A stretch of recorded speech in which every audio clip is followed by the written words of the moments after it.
have a winner! What, you're telling me you haven't heard of Malice? Yeah, me neither. Malice is a platformer starring Gwen Stefani getting revenge on the evil dog god. Need anything else? I didn't think so, let's go.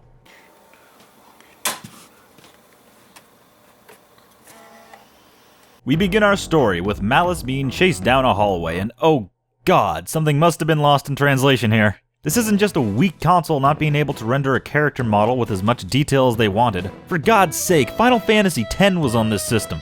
This is actually a different art style than the cover. They almost look like different people, or at least different ages. Here it looks like Malice is in her early 20s, but here she has a big head and enormous eyes and can probably pass for 14. She gets stopped by a crow man. Hello. Hell no. I'm out. Let me reiterate. Final Fantasy X was on this system, but here they gave up before the minute mark and slapped in some animation that's on par with a sock puppet. Actually, I take that back. Sock puppets have more expression than this. And this is a pre-rendered cutscene. For more comparison, here's a pre-rendered cutscene on the PS1. Inexcusable. Crowman attempts to be an action hero. Hello. And goodbye. And Malice dives into a nearby room where she meets the terrifying dog god. I guess. Ah, my dear Malice, we meet again. Or apparently they've met before. Alrighty, maybe we'll get some insight into their relationship later on. So we face the dog god and holy fuck! Her head just got ate! Damn, man! I was not prepared for that. So Malice dies. Just straight up dies. She's talking to Death right now. Did you know that Death is an irreverent British man? Because I had a hunch. This cutscene explains to us, and I skipped it. God damn it. I like when games let you skip cutscenes, but for God's sake, you should have to press at least 2 buttons.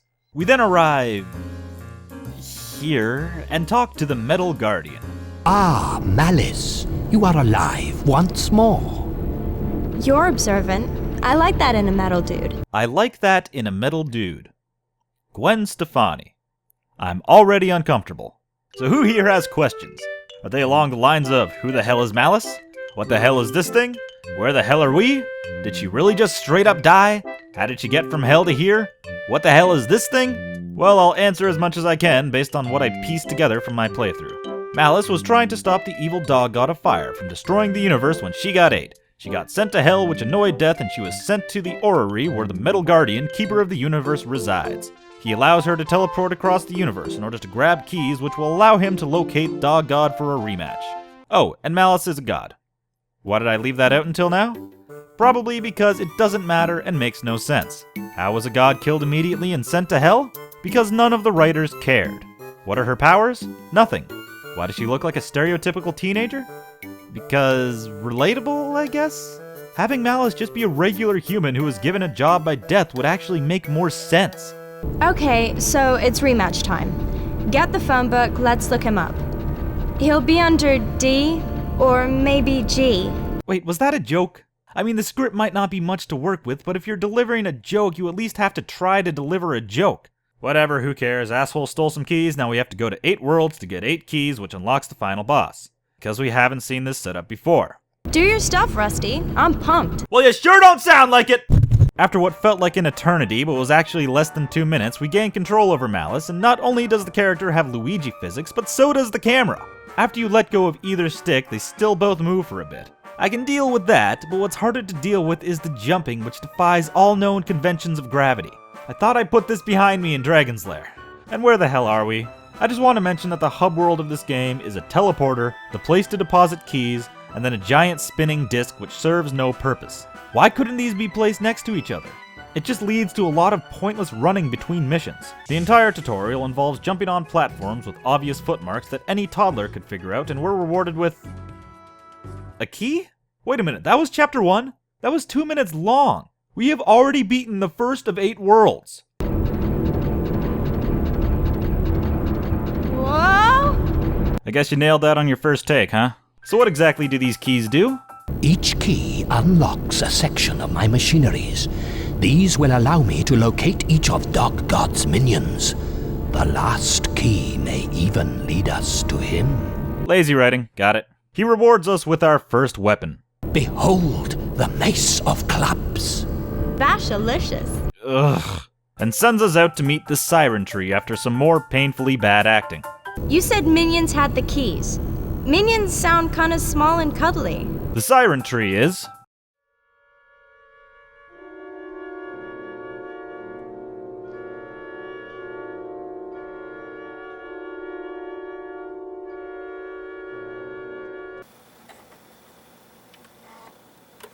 The sirens in Greek mythology are beautiful creatures who lure sailors to a watery death with their lovely voices and alluring bodies. The Siren Tree is the end result of the Great Deku Tree having a stroke and meeting the business end of a shovel.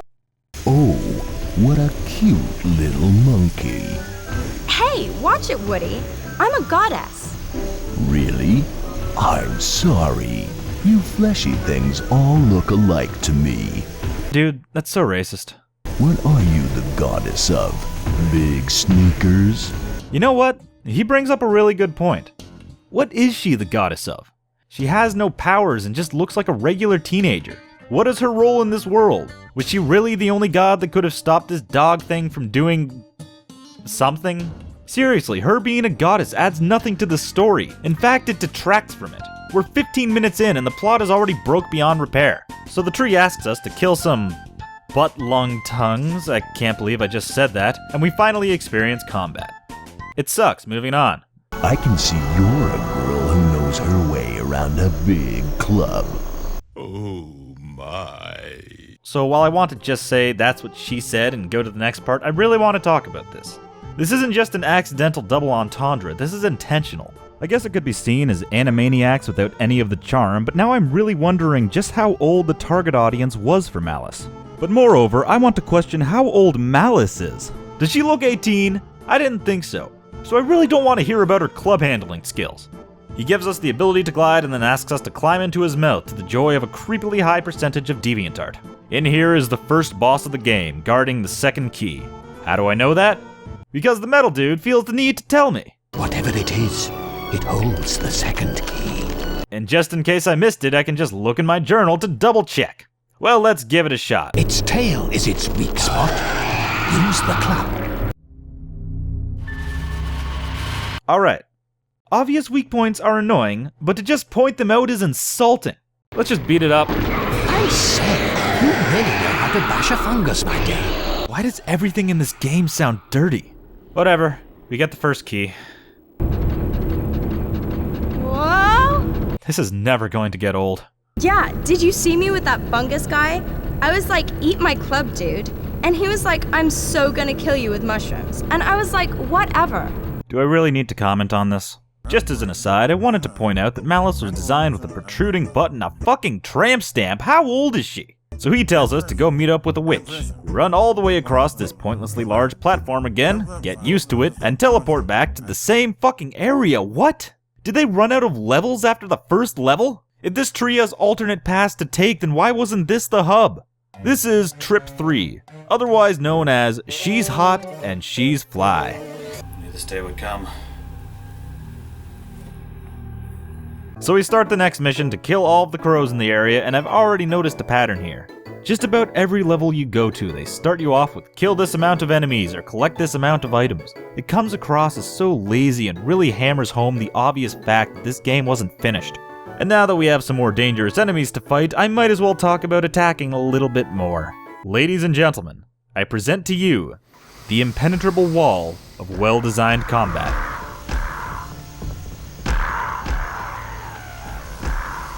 We enter the witch's hut. Oh, little black thingies! I don't like them! Get them away! Jesus Christ, Grandma, that is not okay to say! You want me to whack him, Grandma? This game makes me so uncomfortable. Yes! Get them! They're after my savings, you know. Oh, I feel all queer just looking at them. Please don't take what she says to heart. She's from a different time. So we have to smash 15 bugs? Are you fucking kidding me right now? I'll save you the grind. Stand under that tap there. It's magic. It shrinks everything until it's really tiny. This is a dryer. It dries things until they're really dry. What kind of sentence was that? Maybe it's not magic. Maybe you're just not following the washing instructions. Gwen, when you want to say a joke, you have to say it like a joke. So we stand on the tap, shrink down in size, and no! No, this is not okay! Stop it! We enter the cave, and why is this potato wearing a tomcat hat, and why does he talk like this? Thank you, sweet, bounteous goddess. He offers us a speed spell. Speed? I don't know. Sounds kind of 70s. Was that a fucking drug joke? Who is this game for? Oh, groovy goddess. May your celestial sneakers guide you well. Groovy Goddess. Celestial Sneakers. I just want to remind you that somebody got paid to write that. Now think about your own job and realize that the universe is not fair. Up ahead is the mother potato. Malice! Oh, Malice, help me! I've lost my babies! I only turned my back for 5 minutes! Oh, find them, please! Okay. Can't you people do anything for yourselves? Acknowledging bad video game writing does not make it good video game writing. I need 20 or I lose my social security! Does anyone know the number for CPS? Yeah, I rule. I know. No, Gwen, you don't. The next area is... Bonehenge. which, to my disappointment, is not the name of a druid-themed porno. The boss of Bonehenge is some stupid firefly or something, I don't really know. You wanna know how to fight her? You press R1 and the game says, "Aw, don't worry, you little dumbass, I got your back," with some more direct instructions. Every damn time. If you're the slightest bit lost, you can open up your checklist, which seems to update with every step, reminding you of your next move. Even when you beat the boss, it still has the fucking nerve to tell you to collect the key. It treats you like a fucking toddler. And yeah, this fight sucks. Come, fetch the key, which, by strange coincidence, has the power to transform you back to normal size. How thoroughly fortunate. Let me reiterate. Acknowledging bad writing does not make it good writing. Here's some more of the journal, treating you like this is the first time you've ever stumbled on a video game. I'm really shocked it wasn't packaged with a text tutorial on how to read. Drip 4 is a whole bunch of who gives a shit, but I just want to point out that the developers of Malice wrote this line. What's so good about life anyway? All that jumping and bashing and puzzle solving? It's all so meaningless! They knew all along. The fourth key is guarded by the Head Eater. I don't know what he's been eating. I would guess heads. Use your club, Malice, but take care. This one's got a few tricks up his sleeve. If I were you, I'd wait until he's spat his fire or spikes, then give him a jolly good whack. Let me figure shit out! He even fucking flashes when he's vulnerable. I haven't been patronized this much since I finished public school. So we beat his ass and collect the fourth key. The fourth key, out of 8. I'm halfway through the game and I've been playing for an hour and a half. Blind. Lock your kennel, dog god. It's hammer time. An MC Hammer joke. Once again, who is this game for? It uses references and jokes that only adults would get, but delivers them in ways that only brain-damaged children would laugh at. It has a character that feels like it was designed to appeal to preteen girls, but gameplay designed to be simple enough for a toddler to speedrun. It's all over the place. It's like it's trying to appeal to everybody, but unlike Animaniacs, it's so muddled and messy that it ends up appealing to no one. Ho, Hammer, ho, ho, ho. What? You think I wasn't cool in the 80s? This is exactly the kind of shit I'm talking about. Please, stop talking. We begin the 5th trip, and why are we back here again? Seriously, just make this place the fucking hub. We enter the sewer level that every fucking game feels like it needs, called Pipe and Drums. And do try not to step in anything. And there's the shit joke. I was wondering when that would show up. Collect 4 red cogs. Put them into the lock to open the exit. Why? Just let me move forward! This isn't like Banjo-Kazooie where you're dropped into a large and open world given free range to explore and only required to collect some of what's available. These are linear levels that every single time force you to dunce around and mindlessly collect pointless artifacts to pad a game without any real content. I got the cogs. Now what? Now, you'll need to find 5 coins to open the gate. I just want to kill myself, I just want to kill myself, I just want to kill myself, I just want to kill myself, I just want to kill myself, I just want to kill myself. This next bit is going to be a tad tricky. You see those barrels? Jump on them, ride them down the Gloop River and find the second switch. Oh, and keep an eye out for hidden items while you're about it. This game is like elementary school. You're not allowed to lose. Or think. Or learn. Excellent. more barrels. Now you can jump and double jump your way up the Gloop River to the exit pipe. I wish you had a neck so I could strangle you. Bird resistance? They're eagles, right? They're not just really weedy like sparrows or something. Tell you what, don't answer that. Just let me live in hope for a while. Take an acting class, for God's sake. No! You are the great goddess, mother of all. You have come to release our imprisoned brethren and set us free. That is very presumptuous of you. Take a look at my figure, big boy. No. Save some fucking birds. Meet some fucking birds. Say, dude, I told you she existed. And there's you worshiping that blue hedgehog. What? Was that a joke? That was a reference for the sake of a reference. It serves no purpose other than to make people think you're cool. Forgive me, oh cute budded one, oh cute budded one, cute budded one, cute budded one. So earlier on, this was said. Juju Man's gang of crazed rats or a big mouth adolescent? What the fuck is wrong with you people? I can forgive the stupid references, horrible delivery, and childish writing, but now you're just dipping into blatant pedophilia. Stop! Stop everything! These morons have some TNT and pawn off their mission to destroy some planes on us. Well, maybe this could be a cool sequence. There was a moment in Metal Gear Solid 3 like this where you had to sneak around and plant bombs on several computers. That was pretty awesome. Or we can just have all 6 planes sitting in the exact same place with no enemies. Don't worry, Bobby, you can play video games just like your brothers. Everyone's a winner here. Wow, a gene lab. Sweet. I could use some new hipsters. I got gloop all over this pack. It'll all be over soon. Don't you worry, we'll get through this together. Could you really not spring for a sound effect there? Watch, I'll do it for you. So we're thrown into a jail cell, which is one of those video game jail cells with a massive opening that the villains are too dumb to notice, and begin the out-of-nowhere stealth sequence. Everybody's favorite. Nobody cares, let's move on. We insert the 6th key already and get the final weapon. I call it the quantum tuning fork. Wow, cutlery. You are not funny! That guy's butt is so mine. Quote it. Next up is a volcano. Does anybody care? Didn't think so. I'm just gonna cut that out. Key 7. We're almost done. We begin the final chapter, also known as Full Metal Catsuit.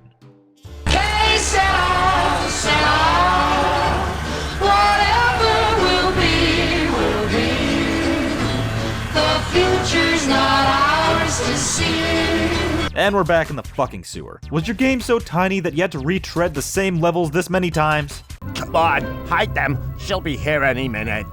What's the point? She'll just kill us all and find them anyway. Even the enemies know how easy this game is. You know the drill by now. Pointless collecting, mindless combat, brainless dialogue, so much less than anything else. Except this time there's a giant Malice robot. Ugh. By the way, I didn't bother reading the magic descriptions until now. Have fun with these. It's like they were written by a 3-year-old. After a boss fight where my capture card malfunctioned, we grab the 8th and final key. Fix up that fucking Gwen Stefani robot, which isn't nearly as robotic as her acting, and begin our assault on the final boss.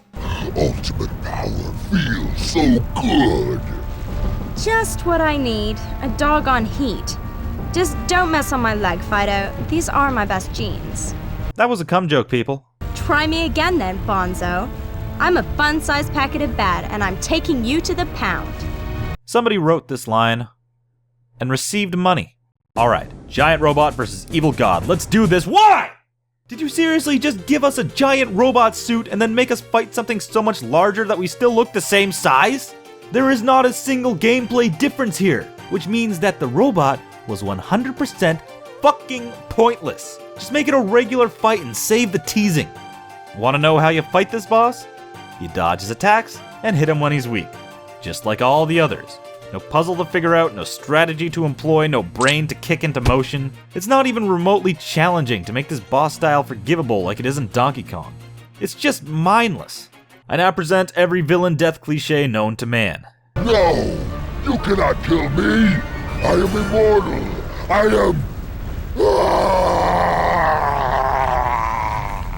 Did he just say howl?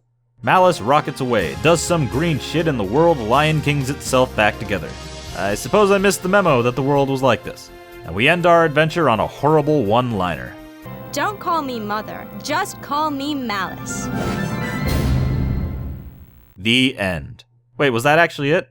We just got booted back to the title screen, not even any credits? Again, was this game even finished? Well, research tells me that it wasn't. Apparently Malice was originally developed for the PlayStation 1, but after getting stuck in development hell, it was scrapped several times and reworked until it was eventually forced out to try and recoup some losses. Argonaut Games made Croc and Buck Bumble before this, and while they're not great, or hell even that good, they're fine. They're decent groundwork for future titles. And hell, the founder of Argonaut actually co-designed the Super FX chip and worked on Star Fox. But Malice ended up being the final nail in the coffin that ended this studio. And now the founder makes terrible mobile games, so maybe he was never destined for great things. By God, what a mess. Malice is one of those special games where almost everything is wrong. It's repetitive, it's ugly, it's brain dead, it's insane, oh lord is it cheesy. It feels terrible to play with gross and empty levels, a slow motion jump, 8 different spells that are never required to use, combat that can be safely mashed through, some of the most insulting hand-holding I've ever witnessed, and completely uninteresting platforming. Not to mention so little within the game itself. I beat it in less than 3 hours blind. It would actually make for a pretty great speedrun game because I'm sure there's a lot of glitches to discover. The music is as stock as it gets, the voice acting is wooden on the hero and hammy on everyone else. The jokes can only be understood by adults but would require a child to laugh at. It didn't know what it wanted to be or who it wanted to be for. Though I have a theory. With its utter insanity, ridiculous frustration, and total lack of an audience, I know exactly who Malice was made for. It was made for me. It was designed to be the perfect fit for my channel, and I loved how every minute gave me something to say. Thank you, Malice. Thank you for the joy you gave me in making this. To finish this off, I'll take a look at the credits, which I have to go to myself. It's actually just a bunch of pages you have to flip through manually. There's only one QA tester. Make of that what you will. I suppose Phil Morris is the guy who was too afraid of Gwen to get a decent performance out of her. Ha! Gwen Stefani isn't even listed under voice actors. Wait. Oh shit. I'm so sorry, Gwen, I didn't mean it, please don't sue! So I'd like to give a huge thanks to Solveig Moster, sorry for butchering your name, for the excellent new channel art. She's making a game right now. Go check it out. You can also like, subscribe, and oh, you know how YouTube works. I don't have to coddle you. Go do what you want. You probably have homework you're putting off.